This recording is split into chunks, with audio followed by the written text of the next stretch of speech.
빌립보서 4장 23절 말씀, 제가 가진 성경으로 324페이지에 있습니다. 신약성경 빌립보서 4장 23절 말씀입니다.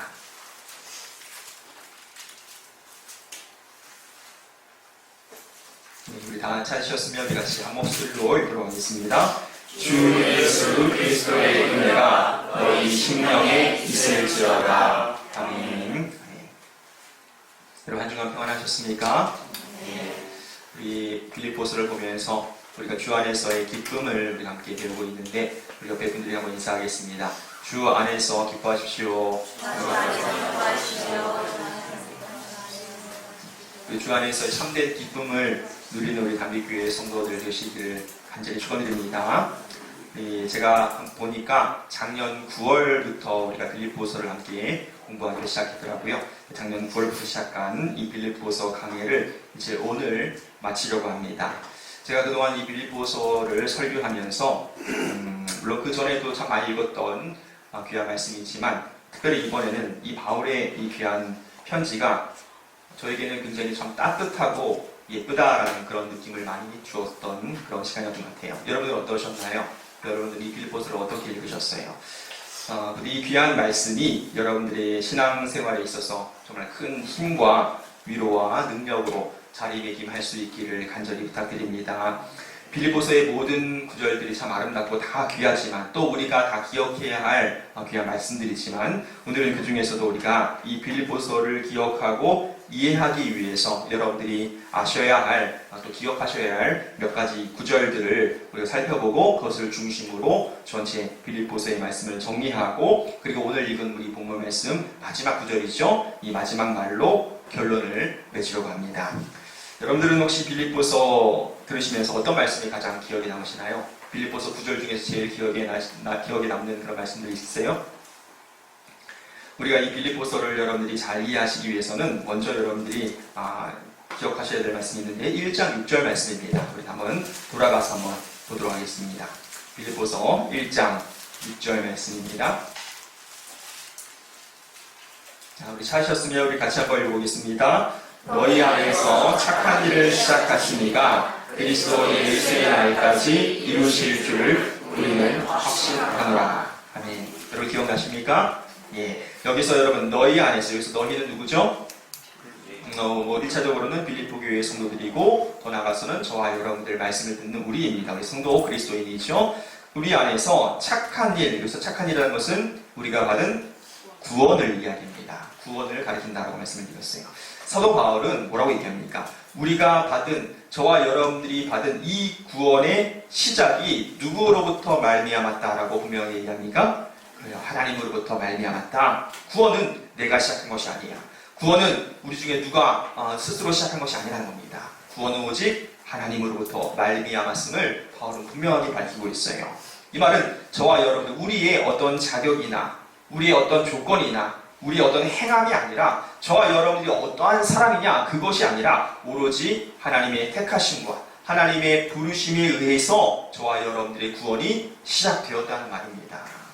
그것뿐만이 아니에요. 바울은 뭐라고 얘기합니까? 그렇게 시작된 구원이 그리스도 예수의 날, 다시 말하면 예수님께서 다시 이 땅에 오실 그 재림의 날에 완성이 될 것인데, 그 완성 역시 누가 이루신다는 것이에요? 예, 하나님이 하신다는 겁니다. 구원은 처음부터 끝까지 누가 하시는 일이에요? 하나님께서 행하시는 일이라는 것이에요. 여러분들에게는 이것에 대한 분명한 확신이 있으십니까? 여러분들이 받은 구원은 여러분부터 시작된 것이 아니라 하나님이 시작하셔서 하나님께서 끝맺으시는, 하나님께서 완성하신다는 그런 확신이 여러분들에게 있으십니까? 예. 여러분들이 받은 구원, 하나님이 시작하셨고 하나님께서 완성하실 것이라는 그런 굳은 믿음이 우리 모든 담비교회의 성도 여러분들에게 있으시기를 간절히 축원드립니다. 우리가 믿는 이 기독교 신앙, 기독교의 복음이라는 것은 나 자신을 믿는 것이 아니라고 했어요. 아니면 모든 것들이 그래 다 잘 될 거야, 이런 어떤 긍정적인 생각이 아니에요. 긍정의 힘이 아닙니다. 뭐예요? 하나님의 믿으심에 근거한 견고한 소망입니다. 그것이 기독교의 복음이고 우리가 가지는 신앙이라는, 믿음이라는 것이에요. 사도 바울, 여러분 바울을 생각해 보세요. 우리는 바울을 아주 위대한 사도, 위대한 신앙인이라고 그렇게 우리가 알고 있지만, 사실 바울의 고백을 들어보십시오. 뭐라고 고백합니다. 오호로 나는 곤고한 사람이로다. 누가 이 상황에 모여서 나를 건져줄까? 항상 죄 때문에 고민하고 싸우는 사람이 바로 바울이었어요. 저와 여러분과 똑같은 연약한 성정을 가진 사람이 바로 사도 바울이라는 것입니다. 근데 바울이 어떻게 이러한 구원의 확신을 가질 수 있었는가? 바울은 탄식하는 그런 연약한 자기 자신이 아니라 나를 위해서 자기 자신을 버리신 하나님의 아들 예수 그리스도를 믿는 그 사랑을, 그 신실하심을 믿는, 의지하는 그 믿음이 바울에게 있었기 때문에 바울은 자신의 구원을 조금이라도 의심하지 않을 수 있었다는 것입니다. 사랑하는 우리 담비교회 성도 여러분, 하나님의 신실하심을 우리가 미쁘심이라고 얘기하는 그 하나님의 신실하심을 여러분 믿으십니까? 네. 하나님께서 여러분들을 사랑하심을 여러분 믿으세요? 네. 하나님의 신실하심과 여러분들을 사랑하심은 이 세상이 아무리 변한다 할지라도, 이 세상이 여러분 끝난다 할지라도 그것은 결코 변하는 것이 아니에요. 그 사실이, 그 하나님의 미쁘심과 그 하나님의 여러분들을 사랑하심이 바로 저와 여러분들이 받은 그 구원의 근거가 된다는 사실을 여러분들 꼭 기억하시고, 우리가 어떠한 상황에서도, 어떠한 어려운 가운데서도 여러분 자신에 대한 그 구원에 대한 견고한 소망을 잃지 않으시는 우리 모든 담비교회의 성도 여러분들 되시기를 예수님 이름으로 간절히 축원드립니다. 그 다음으로 우리가 기억해야 할 말씀은 우리 2장 넘어가서 2장 12절 말씀 한번 보겠습니다. 자, 바울이 구원의 시작과 끝, 하나님으로부터 시작되고 하나님께서 완성하시고 우리의 구원은 그분의 미쁘심과 사랑에 근거한다는 것을 확실하게 이야기했어요. 2장 12절 보겠습니다. 시작. 그러므로 나의 사랑하는 자들아, 너희가 나 있을 때뿐 아니라 더욱 지금 나 없을 때에도 항상 복종하여 두렵고 떨림으로 너희 구원을 이루라. 네. 여기도 역시 구원에 대해서 바울이 이야기합니다. 그런데 어떻게 보면 우리가 조금 전에 읽었던 1장 6절 말씀과 모순되는 것처럼 보이는 말씀이 바로 2장 12절이라고 했어요. 하나님께서 시작하시고 하나님께서 완성하시는 구원이다라고 이야기해놓고 여기서는 뭐라고 얘기해요? 우리더러 너희가 구원을 이루라라고 이야기하고 있다는 것이에요. 그런데 여러분, 이렇게 모순처럼 보이는 이 구원에 대한 이야기는 우리가 구원을 나 개인의 것, 개인적인 구원으로만 생각하기 때문에 발생하는 그런 오해라고 말씀을 드렸습니다. 기억하시나요? 예, 우리가 여러분 1장 6절에서나 방금 읽은 2장 12절에서 우리가 주목해야 될 단어는 너희라는 단어예요. 이 단어가 단수예요? 복수예요? 예, 당연히 복수.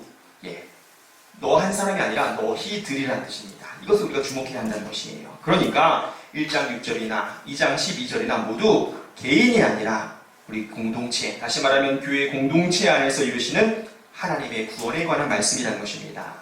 바울이 빌립보서 안에서 이야기하는 구원은 여러분 개인의 신앙생활에서가 아니라 공동체 안에서의 그 삶을 통하여 서로 우리가 지체들과 함께 어울려 살아가는 그 삶을 통하여 완성되어가는 그런 구원을 이야기하는 것이에요. 이러한 바울의 관점에 의하면 구원이라는 것은 결코 나 한 개인이 죽어서 천국에 가는 것이 아닙니다.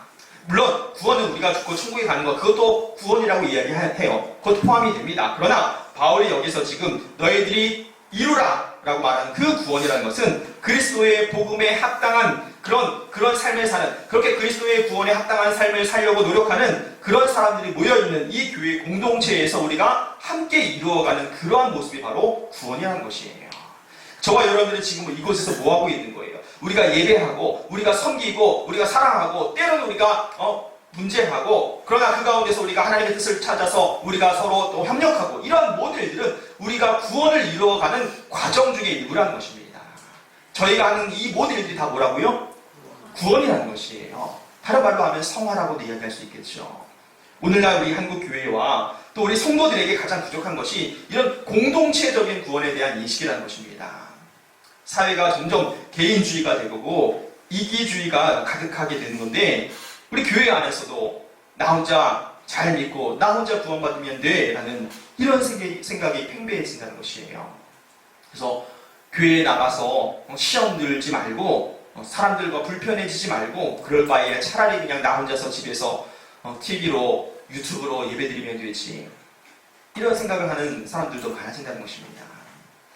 여러분, 이러한 시대에 저와 여러분들, 우리들은 참된 구원이란 무엇이냐? 이 공동체 안에 하나님의 통치가 드러나는 거예요. 그리스도 예수의 마음이 나타나는 곳이 바로 교회이고 그곳에서 구원이 이루어진다는 것입니다. 이 공동체의 생활 가운데 나타나는 모든 과정이 바로 우리가 이루어야 할 구원이라는 사실을 여러분 꼭 기억하시길 바랍니다.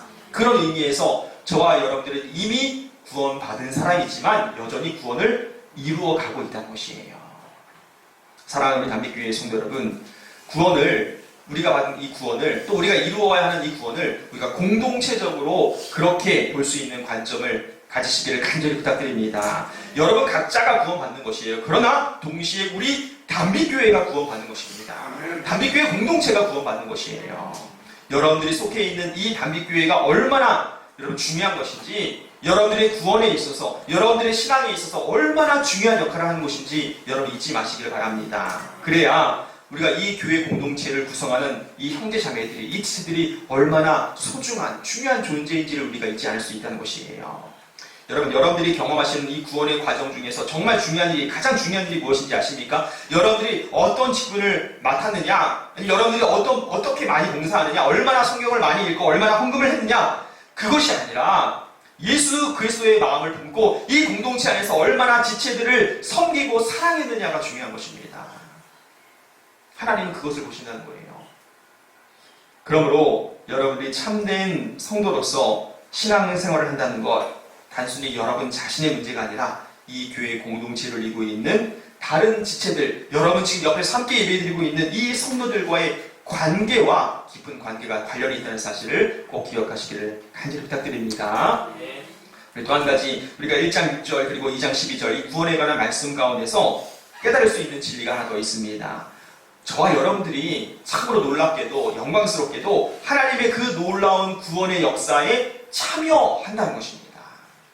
구원은 하나님께서 시작하시고 하나님께서 완성하시는 거예요. 하나님께서 하시는 일입니다. 그런데 하나님께서는 저와 여러분들에게 그 구원의 과정에 동참할 것을 허락해 주셨습니다.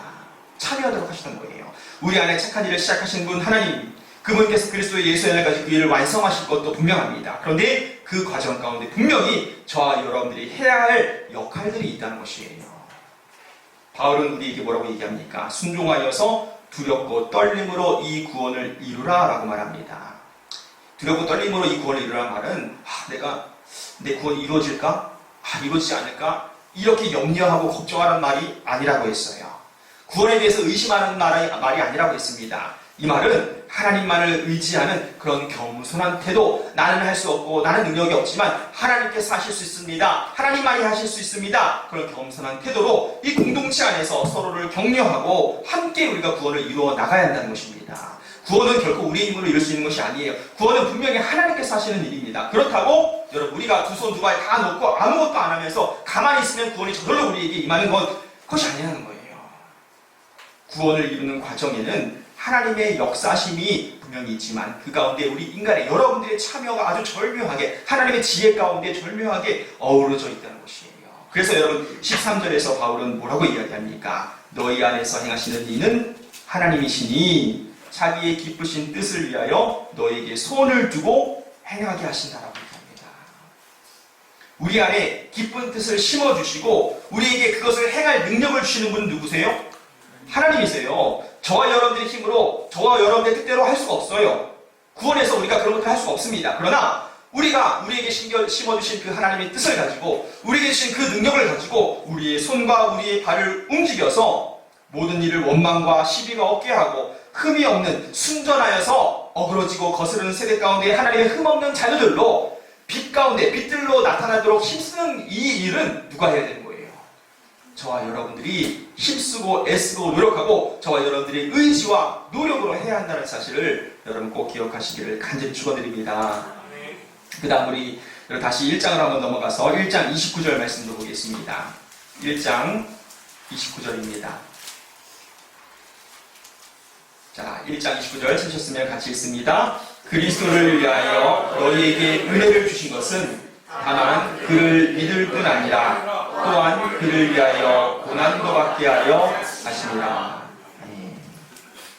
여러분, 다시 한번 우리 구원의 과정에 대해서 얘기해 보겠습니다. 우리의 구원의 과정에 반드시 무엇인가가 있다고 얘기해요. 무엇이 있다고 얘기합니까? 고난이 있다는 거예요. 그래서 여러분, 우리가 이미 구원받았지만, 우리는 구원받은 사람이지만 그러나 여전히 결코 쉽지 않은 그런 고난의 길을, 구원의 길을 걷고 있는 것입니다. 이스라엘 백성들이 이미 애굽에서 구원받았지만, 출애굽했지만 요단을 건너서 가나안 땅에 들어갈 때까지 광야 가운데서 수많은 고난과 어려움들을 경험하면서 훈련을 받았던 것과 마찬가지이죠. 중요한 것은 여러분 잊지 말아야 할 것은 이러한 고난도, 우리가 구원의 과정 가운데서 경험하는 이 구원의 이런 고난도 여러분 혼자 경험하는 것이 아닙니다. 여러분 혼자 받는 것이 아니라 우리 공동체가 함께 받는 고난이라는 사실을 여러분 기억하셨으면 좋겠습니다. 바울이 여러분 지금 로마의 감옥에서 편지를 쓰고 있어요. 고통당하는 사람은 누구예요? 바울이죠. 우리 인간적인 생각을 보면 바울 혼자 고통받고 있습니다. 그러나 우리가 빌립보서를 통해서 알 수 있는 사실, 예수 그리스도 안에서 한 몸을 이룬 빌립보 교회의 성도들도, 에바브로디도도 같이 이 바울과 함께 고난에 동참하고 있다는 겁니다. 그로 말미암아 구원의 과정에 함께 참여하고 있는 것이에요. 그런 의미에서 그렇게 본다면 사실 그 고난은 여러분 우리에게 특권이 될 수 있는 것이죠. 아무나 그 구원의 과정에, 그 놀라운 영광스러운 고난의 과정에, 구원의 과정에 누가 동참할 수 있겠습니까? 그리스도 안에서 한 형제 자매된 한 공동체를 이룬 우리 지슬만 이 일이 가능하다는 것이에요. 그리스도께서 이 고난을 통해서 결국은 영광으로 들어가셨던 것처럼 우리 그리스도인의 삶에 나타나는 그 고난도 마찬가지라는 것입니다. 그러므로 우리는 내가 예수 그리스도를 따르는 삶, 복음을 위한 삶, 하나님의 흠없는 자녀로 그러한 삶을 살아가려고 여러분들 힘쓰시다가 어려운 일이 생기고 고난을 받게 된다면, 여러분의 삶에서 정말 억울한 일이 생기고 고통을 경험하게 되신다면 도리어 여러분 기뻐할 수 있기를 간절히 부탁드립니다. 왜냐하면 그러한 고난이야말로 여러분들이 구원을 받으셨고 또 구원받고 있다는 분명한 증거가 되기 때문이에요. 우리 베드로전서, 우리 성경 한번 찾아보겠습니다. 베드로전서 1장 6절부터 7절까지 제가 가진 성경으로 신약성경 377페이지 있습니다. 377페이지 베드로전서 1장 6절부터 7절까지 함께 보겠습니다. 베드로전서 1장 6절부터 7절 말씀 377페이지에 있네요. 자, 찾으셨으면 우리 같이 한 목소리로 읽습니다. 그러므로 너희가 이제 여러 가지 시험으로 말미암아 잠깐 근심하게 되지 않을 수 없으나 오히려 크게 기뻐하는도다. 너희 믿음의 확실함은 불로 연단하여도 없어질 금보다 더 귀하여 예수 그리스도께서 나타나실 때에 칭찬과 영광과 존귀를 얻게 할 것입니다. 아멘. 사랑하는 우리 성도 여러분, 우리가 함께 걸어가는, 우리 담빛교회가 함께 걸어가는 이 구원의 길에는 반드시 고난이 있습니다. 그러나 그 고난이 결코 저와 여러분들을 슬프게 하거나 낙심하지 못하게 합니다. 낙심하게 하지 못한다는 거예요. 도리어 바울은 고난 중에도 성도들에게는 세상에 줄 수 없는 참된 기쁨이 있다라고 말합니다. 그 기쁨을 누릴 수 있다라고 이야기해요. 어떻게 성도들은 고난 가운데서 기뻐할 수 있는가? 어떻게 바울은 지금 언제 죽을지 모르는, 언제 재판을 받아서 사형당할지 모르는 그런 상황에서도 기쁨으로 충만할 수가 있었는가?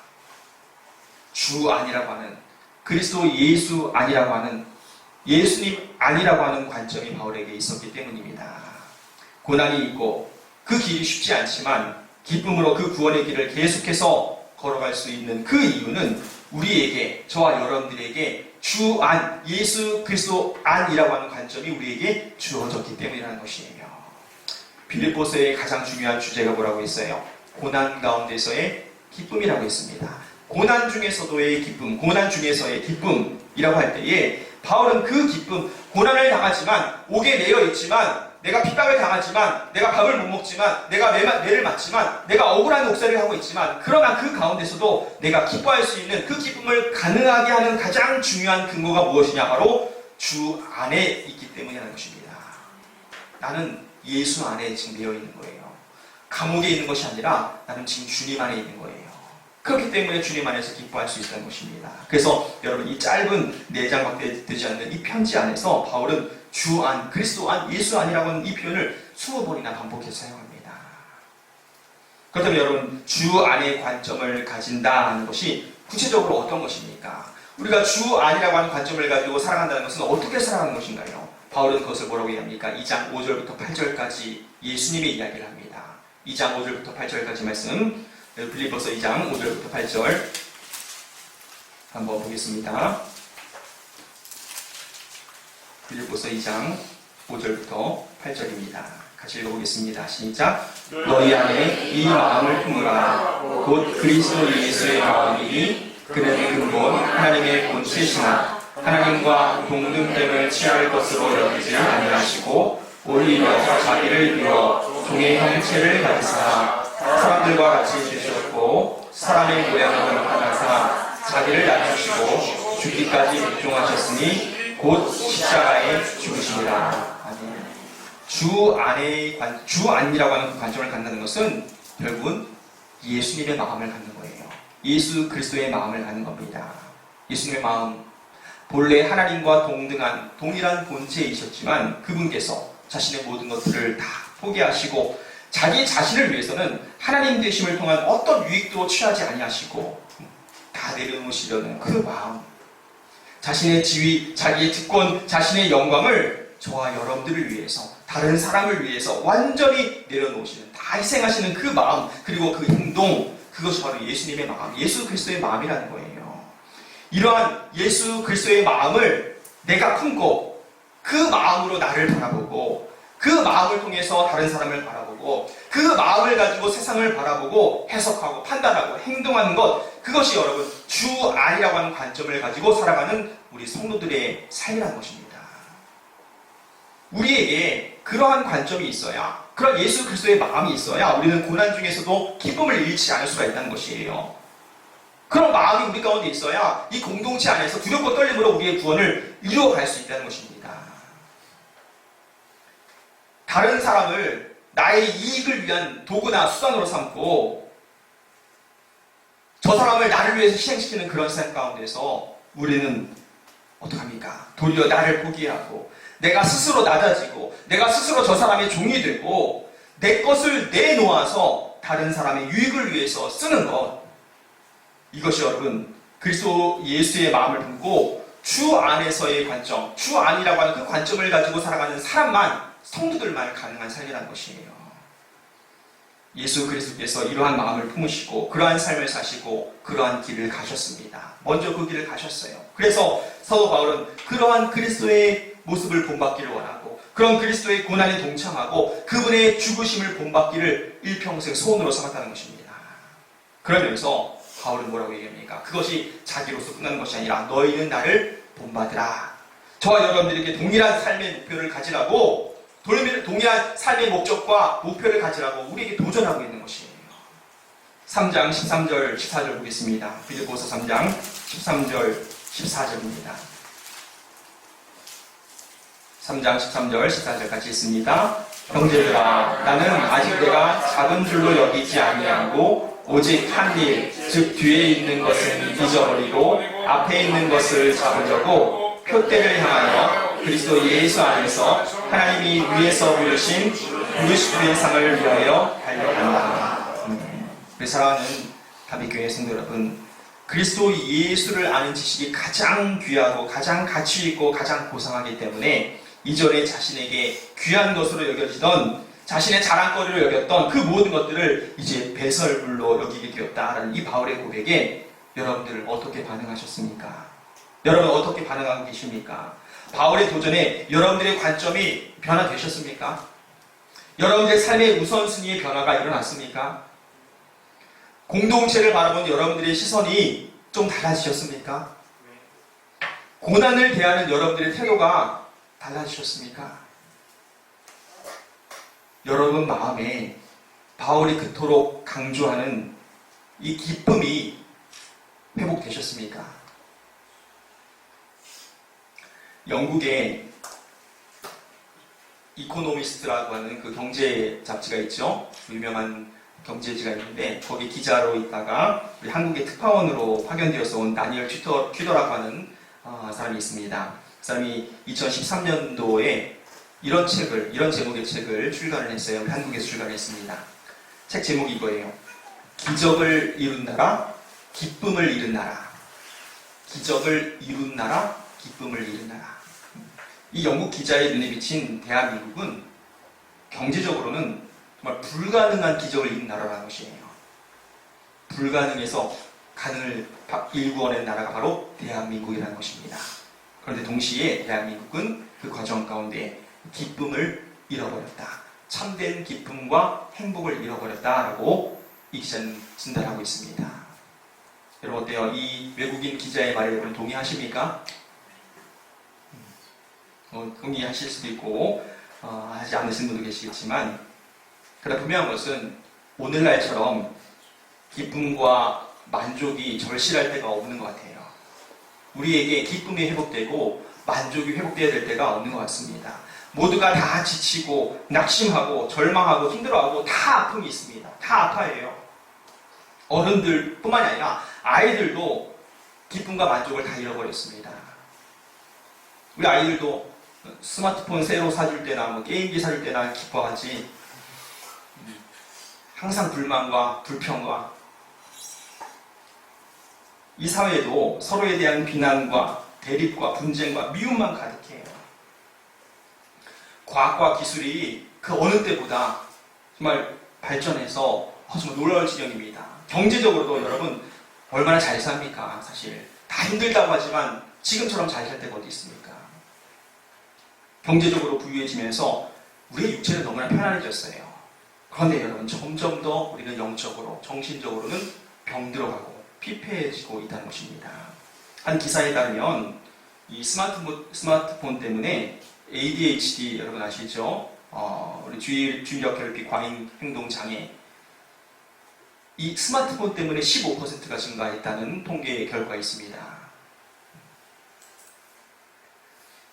여러분 2018년도 여러분 우리 OECD 국가 중에서 자살률이 제일 높은 나라가 어느 나라인지 아시죠? 네, 자랑스럽게도 대한민국이 전체 50개 중에서 17개인가 1등인데 다 부정적인 거더라고요. 2018년도 한 해에 여러분 우리나라에서 하루 평균 38명이 자살합니다. 하루 평균. 놀라운 것은 10대의 자살률이 2017년도보다 2018년도 22%, 21.8%인가 증가했어요. 10대들 자살률이. 이것뿐만이 아니죠. 제가 단면만 말씀드렸지만, 일부만 말씀드렸지만, 이것이 여러분 우리가 살아가고 있는 세상의 모습입니다. 현실이에요. 여러분 이러한 현실 속에서, 이런 세상에서 여러분들은 어떻게 그리스도인으로 살아가고 있습니까? 우리는 어떻게 교회로서, 성도로서 살아가고 있느냐는 것입니다. 저는 이런 시대에, 또 이 시기에 우리에게, 이 단비교회에게 빌립보서를 읽게 하신 하나님의 뜻이 무엇일까 생각해 봅니다. 우리에게 참된 기쁨과 만족을 회복하기를 원하시는 하나님의 뜻이 아닌가 그렇게 믿습니다. 저와 여러분들 모두가 여러분들의 삶과 여러분들의 가정과 직장과 일터에 진정한 하늘의 평안과 위로와 기쁨과 만족이 회복될 수 있기를 간절히 소망합니다. 그러기 위해서 여러분 우리에게 꼭 필요한 것, 반드시 있어야 할 것이 하나가 있습니다. 그것이 여러분 23절이에요. 23절 말씀 마지막으로 있습니다. 시작. 주 예수 그리스도의 은혜가 너희 심령에 있을지어다. 아멘. 23절 말씀 다시 한번 읽어봅니다. 시작. 주 예수 그리스도의 은혜가 너희 심령에 있을지어다. 아멘. 꼭 필요한 것이 무엇입니까? 주 예수 그리스도의 은혜예요. 성도는, 저와 여러분들은 은혜 때문에 존재하게 된 존재입니다. 저와 여러분들은 은혜로 존재하게 되었고, 은혜로 살게 되고, 은혜로 구원의 완성에 참여하게 됩니다. 처음부터 끝까지 은혜가 없으면, 여러분 하나님의 은혜가 없으면, 주 예수 그리스도의 은혜가 없으면 성도라고 하는, 교회라고 하는 저와 여러분들 이 존재는 없는 거예요. 은혜가 우리를 있게 했고 우리에게는 여전히 주님의 은혜가 필요하다는 것입니다. 바울이 빌립보 지역에 세워진 이 교회 공동체에게 보낸 이 짧은 아름다운 편지 안에서 우리는 하나님께서 원하시는 참 아름다운 교회의 모습을 볼 수가 있어요. 참된 코이노니아를 통해서 예수 그리스도의 사랑을 실천하는 바울과 빌립보 교회의 이 관계, 아름다운 모습, 이 관계는 예수님께서 성육신하시고 십자가에 못 박히기 위해서 그 골고다 언덕에 그 무거운 십자가를 지고 올라가실 때 품으셨던 그 마음입니다. 바울의 마음이 그 마음이었고, 바울을 생각하는 빌립보 교회 성도의 마음이 그 마음이었고, 성도들을 대하는 그 서로의 마음이 바로 그 마음이었어요. 예수 그리스도의 마음.